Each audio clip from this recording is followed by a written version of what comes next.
오늘은 내가 믿으면 하나님의 영광을 보리라. 예, 우리 영신예배 그 말씀을 통해서 함께 은혜를 나누려고 합니다. 우리 인사하고 한번 시작할까요? 새해 복 많이 받으십시오. 한번 옆에 분한테 인사하겠습니다. 네. 그리고 사랑합니다. 더 많이 사랑하겠습니다. 너무 감사합니다. 우리 주님께서 감동을 주시더라고요. 어떤 말씀을 전해야 될까 했는데 이 말씀을 주셨어요. 감동을 주셨어요.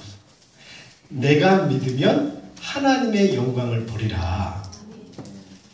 올 한 해 2015년도 됐지요. 저와 여러분의 가정과 삶을 통해서 하나님의 영광이 나타나게 주의 이름으로 축원합니다. 네. 오늘 말씀이 유명한 말씀이잖아요. 모르는 사람 없죠? 나사로 이야기 아닙니까? 베단이라는 작은 마을에 나사로 또 마르다 마리아 남매가 아주 평화롭게 살고 있었습니다. 아마 부모가 일찍 돌아가셨나 봐요. 그죠?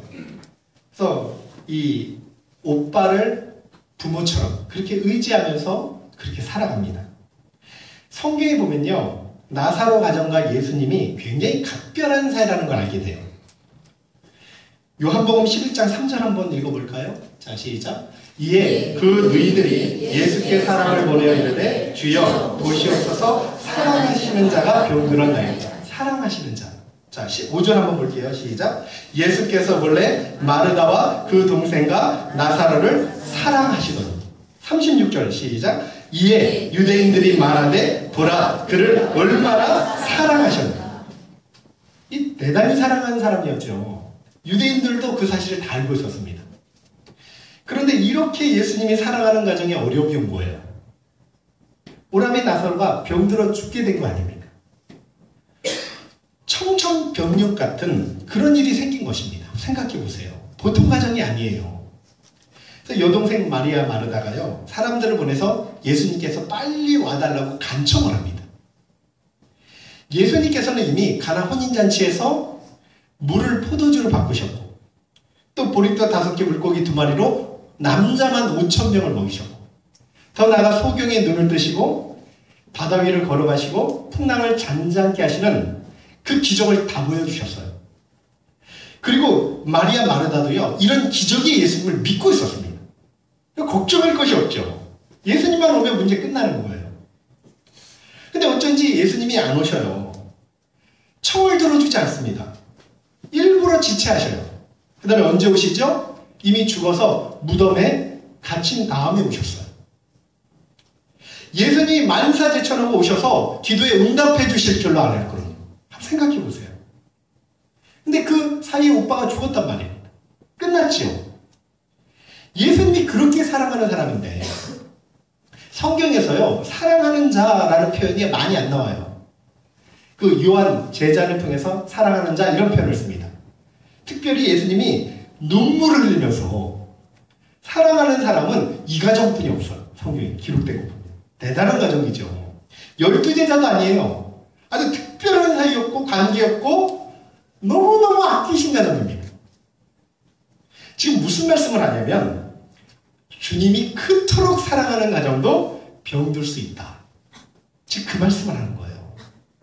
주님께 부탁했는데도, 그렇게 사랑했는데도 문제가 풀리지 않고 더 악화되는 것처럼 보일 수 있다. 즉 그 말씀을 하는 겁니다. 민수기 12장 3절에 보니까요, 모세에 대해서 뭐라고 표현하냐면 온유함이 지면의 모든 사람보다 승하더라. 세상에 모세보다 온유한 사람이 없습니다. 그렇게 칭찬을 해줘요. 그런데요, 딱 한 번 혈기 부렸다고 가나안 땅에 못 들어갑니다. 느보셋에서 죽게 되잖아요. 여러분 그 성경 말씀 보면 이해가 됩니까? 욥기서 1장 8절 한번 읽어볼까요? 자, 시작. 여호와께서 사탄에게 이르시되 내가 내 종 욥을 위하여 보았느냐? 그와 같이 순전하고 정직하여 하나님을 경외하며 악에서 떠난 자가 세상에 없느니. 아니, 이렇게 하나님 마음에 맞는 사람이 없어요. 그죠? 하나님이 직접 칭찬하잖아요. 그런데 그렇게 많은 고난을 주셔요. 요셉처럼 죄가 없는데도 불구하고 노예로 팔려가지 않습니까? 우리 이성으로는 이해가 잘 안 되죠. 이들이 일평생 하나님 사랑했고 생명 바쳐 주님을 따랐던 사람들이에요. 그런데요, 무슨 말씀이냐면 주님 안에서만큼은 그 어떤 것도 의미 없는 고난이 없다는 말씀이에요. 모든 고난에는 이유가 있다. 책도 있잖아요. 하나님의 선하신 계획과 뜻이 있다는 말씀입니다. 잘 보세요. 이렇게 살아가는 나사로 가정이 왜 병이 들었냐? 그 답이 4절에 나오잖아요. 4절 한번 볼게요. 자, 요한복음 11장 4절인데요. 한번 읽어볼게요. 자, 시작. 시고 이르시되 이 병은 죽을 병이 아니라 하나님의 영광을 위하며 하나님의 아들이 이로 말미암아 영광을 받게 하려 합니다. 지금 뭐래요? 하나님의 영광을 위한 거래요. 나사로가 병들었다는 소식을 들을 때부터 예수님이 말씀하신 건 이 병은 죽을 병이 아니라 영광을 위한 병이다. 요한복음 9장 3절에 이런 이야기가 나옵니다. 날 때부터 소경된 사람이 있었어요. 제자들이요 예수님께 물어보는 거예요. 소경된 이유가 부모 죄입니까? 저 사람 죄입니까? 우리도 좀 그런 거 많죠. 율법적으로 보지 않습니까? 뭔가 회개하지 않아서 저런 일이 일어날 거예요. 그렇지 않습니까? 그때 예수님 말씀해요. 뭐라고 말씀하냐? 이 사람이나 그 부모가 죄를 범한 것이 아니라 그에게서 하나님의 일을 나타내고자 하느니라. 나사로 병이 똑같은 거예요. 하나님의 일을 나타내기 위해서. 예수님은요, 하나님의 일을 나타낸다는 게 뭐냐면 죽음조차 주관하는 부활이요 생명이라는 것을 보여주기 위한 병이라는 말입니다. 그래서 의도적으로 나사로가 죽은 다음에 가셔요. 아니 죽어야 부활을 보여주지 않습니까? 예수님은요 무덤 앞에 가서 감사기도를 드려요. 41절 한번 해보시죠. 시작.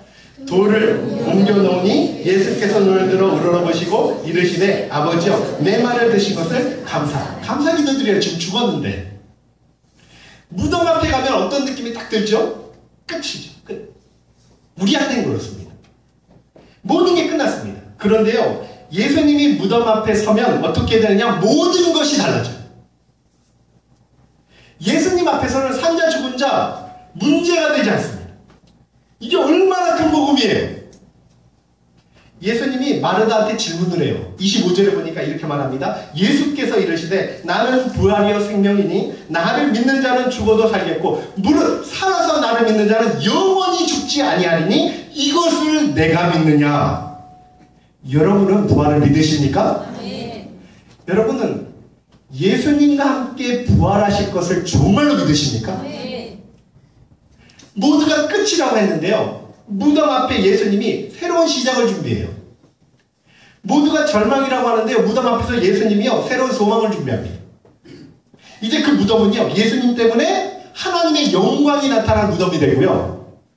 그 나사로의 죽음은 예수님 때문에 하나님의 영광이 보여지는 죽음이 된다는 말씀이에요.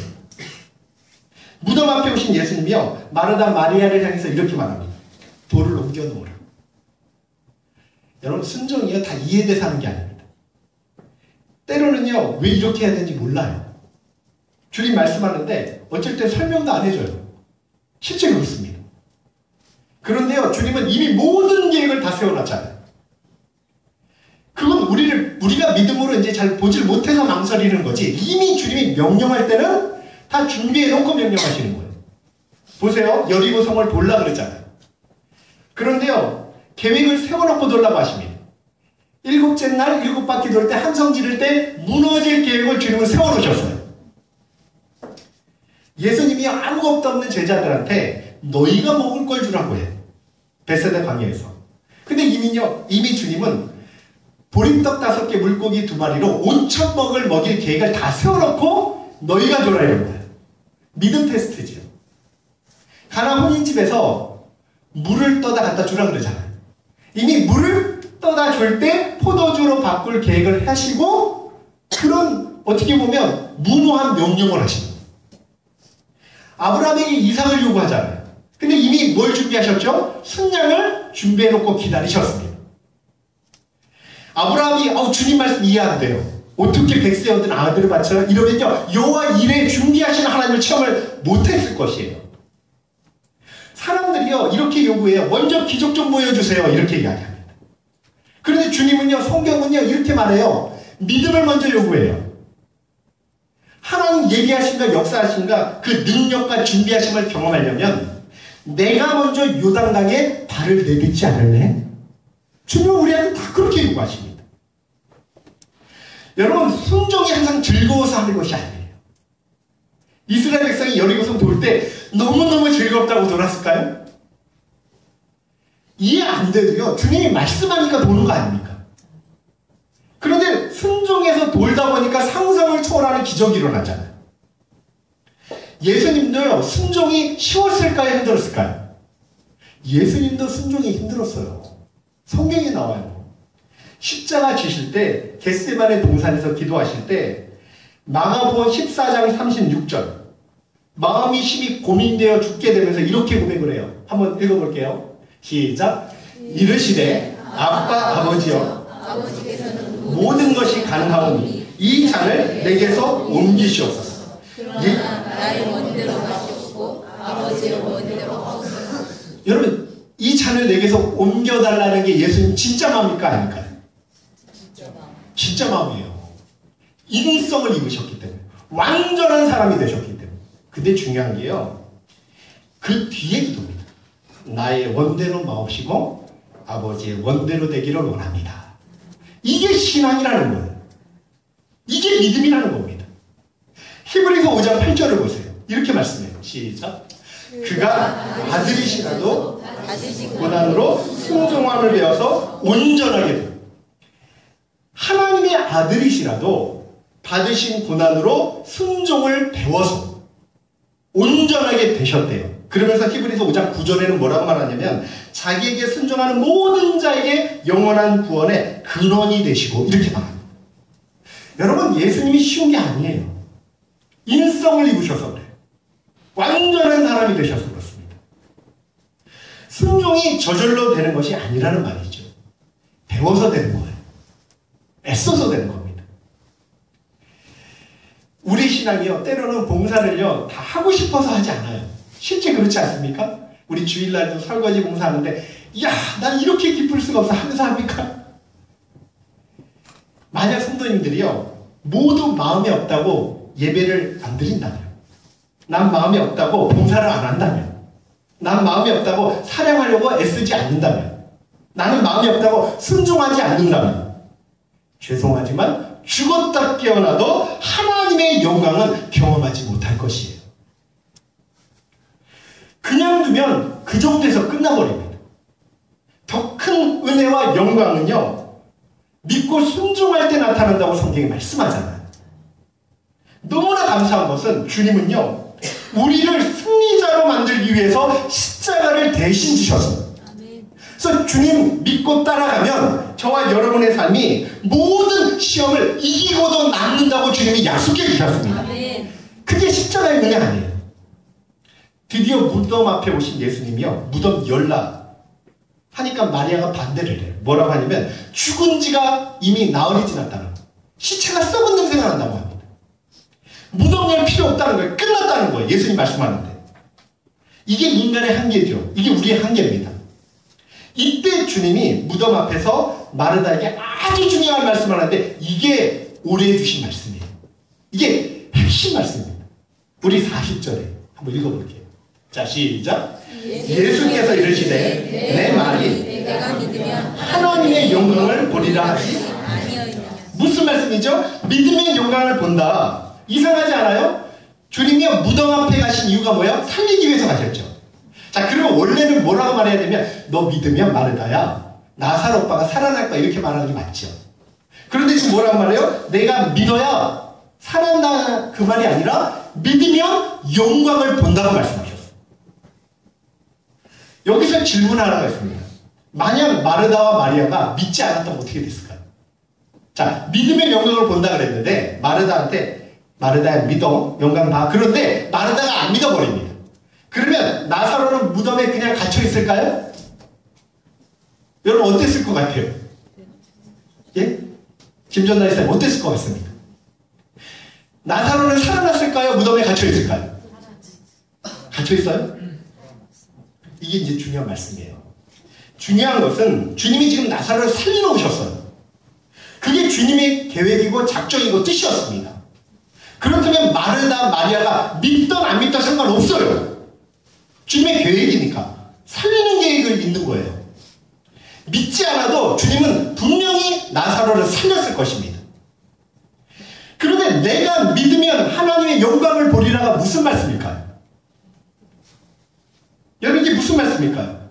처음부터 의도는요, 단순히 나사로를 살리는 게 목적이 아니었어요. 여러분, 주님의 목적은 뭐냐면 나사로를 살리는 걸 통해서 또 하나의 목적이 있었습니다. 그것은 하나님의 영광을 보여주기 위한 것이었어요. 그럼 하나님의 영광이 뭘까? 그 영광이 뭐냐면 주님이 어떤 분이시라는 걸 알고 믿게 하는 것이 하나님의 영광입니다. 보셔요. 주님은 계속해서 나는 부활이요 생명이니 나를 믿는 자는 죽어도 살겠고 물론 살아서 믿는 자는 영원히 죽지 않는다. 이것을 내가 믿느냐 말씀하셨죠. 지금 부활이요 생명이신 주님의 영광을 보여주기 위해서 믿으라는 말입니다. 여러분, 믿지 않아도 나사로는 살아나요? 그런데 믿지 않으면 절대로 하나님의 영광을 볼 수가 없습니다. 그 속에서 그 사건을 통해서 그 기적을 통해서 부활하신 주님, 생명의 주님을 만날 수 없다는 말이에요. 그냥 기적으로 끝나버리죠. 수많은 사람들이 예수님의 기적을 많이 봤습니다. 그런데 영광은 못 봤어요. 가나 혼인잔치집에서 물이 포도주 되는 기적을 봤죠. 그러나 야 신기하다, 그것은 끝이었어요. 진짜로 믿었으면 그 포도주 사건을 통해서 예수님이 전능하신 하나님이라는 영광을 보았다는 말입니다. 여러분, 하나님의 영광을 보면 얼마나 신나겠어요. 그렇지 않습니까? 평생 더 큰 은혜를 경험할 수도 있고요. 그 믿음을 통해서요, 주님께서 불가능을 가능케 하는 기적도 경험할 수 있고요. 더 나아가서 놀라운 축복도 마음껏 경험할 수 있죠. 벳세다 광야 보리떡 5개 물고기 2마리로 5,000명을 먹였습니다.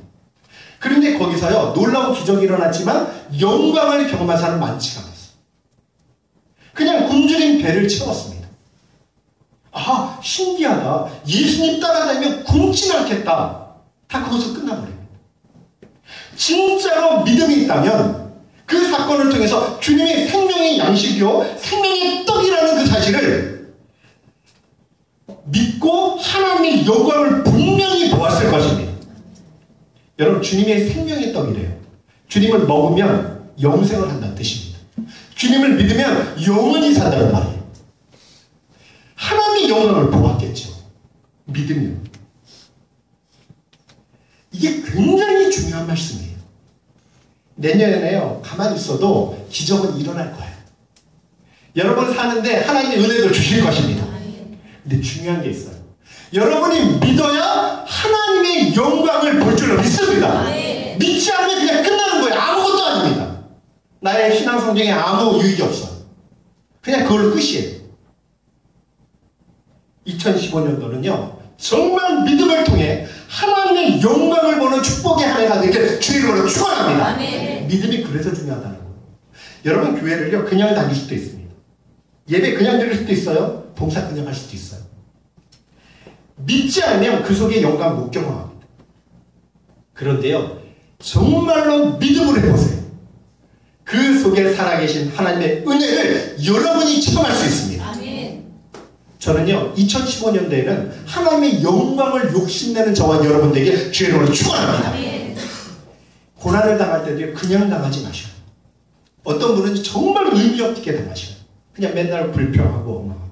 근데 어떤 분은 고난을 당하면요, 그 시련을 통해 내 믿음이 견고하게 되고 유익하게 되고 하나님의 능력과 은혜를 분명히 체험하게 되고 하나님 살아계심을 경험하는 계기로 나는 이 고난을 맞이할 거야, 이런 자세를 가지고 고난에 임하시는 분들이 있어요.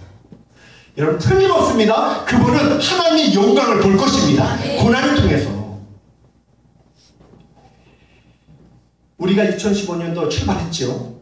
네, 그냥 출발해도요 기적도 나타나요. 또 한 해를 살게 됩니다. 그런데요, 진짜 여러분이 믿음 갖지 않으면 절대로 2015년도에 하나님의 영광을 볼 수가 없다는 말이에요. 그래서 오늘 시작할 때 믿음으로 시작하셔야 돼요. 여러분, 주님의 영광을 보면 천국을 보는 거 아니에요. 그러면 세상이 두렵지도 않습니다. 세상이 부럽지도 않습니다. 진짜 주님 안에 자족할 수 있는 거예요. 이게 얼마나 큰 은혜인지 압니까? 그게 주의 영광을 보아야 가능하단 말입니다. 그래서 믿음이 굉장히 중요해요. 꼭 형편이 나아져야 믿음이 할 수 있나요? 천만에 말씀. 지금 마르다 마리아에게 믿음을 요구할 때가 어디서 요구했죠? 무덤 앞에서. 그러니까 죽은 것 같은 환경, 죽은 것 같은 몸, 죽은 것 같은 사업체, 죽은 것 같은 자녀, 죽을 것 같은 가정에서 하나님은 우리에게 믿음을 요구하시는 거예요. 걱정하지 마라. 네가 이 상황에도 믿으면 영광을 볼 것이라. 그게 믿음입니다. 주님이요, 내 말이 내가 믿으면 영광을 보리라 했죠. 제 목사 말이 아니죠. 내 말이. 누구의 말이에요? 1.1획도 틀림없는 주님의 말씀이라는 말이에요. 주님의 말씀이 그 사건을 보증해 준다는 말이에요. 틀림없다는 말입니다. 정말 믿으면 영광을 볼 거예요. 많은 사람들은요, 지금도 부활을 믿지 않습니다. 부활의 능력 믿지 않습니다. 그냥 현실만 보고요, 상황만 봐요. 어떻게 그런 일이 일어날 수 있냐고 반문만 합니다. 여러분, 주님은요, 부활이요 생명이십니다. 죽음에서 우리를 해방시키기 위해서 이 땅에 오셨어요. 사람으로 오셨고 우리 대신 죽으셨습니다. 그리고 3일 만에 부활하셨죠. 오늘도요, 죽은 것 같은 환경 아무 상관없어요. 무덤 앞에 예수님 서면 달라지잖아요. 그런데 여러분, 믿으면 더 크게 달라지는 게 뭐예요? 그 속에서 하나님 영광을 보는 거예요. 이걸 보여주시려고 마르다와 마리아가 그렇게 요청해도 지체하신 것입니다. 부활의 영광, 하나님의 영광을 경험케 하기 위해서. 여러분, 미래에 다가올 일들을요, 절대 두려워하지 마십시오.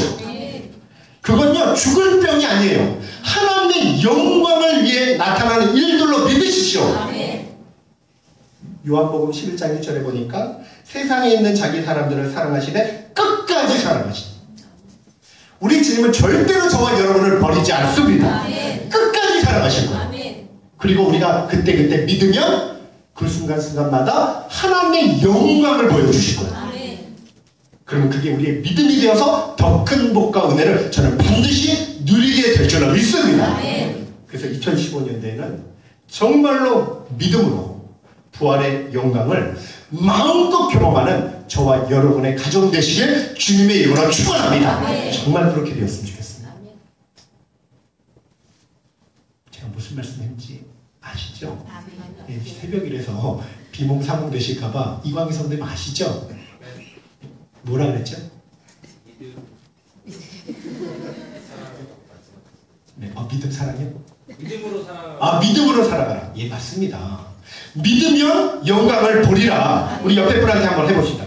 믿으면 하나님의 영광을 볼 것입니다. 잊지 마십시오. 내년도 주신 이 말씀을 가지고 정말로 어떤 사건을 만나도 믿음으로 해석하고 믿음으로 반응해서 그 사건 속에서 주님이 주신 은혜, 하나님의 영광을 충만하게 보시길 다시 한번 주의 이름으로 축원합니다. 우리 이 시간 찬양하고 기도하기를 원합니다. 우리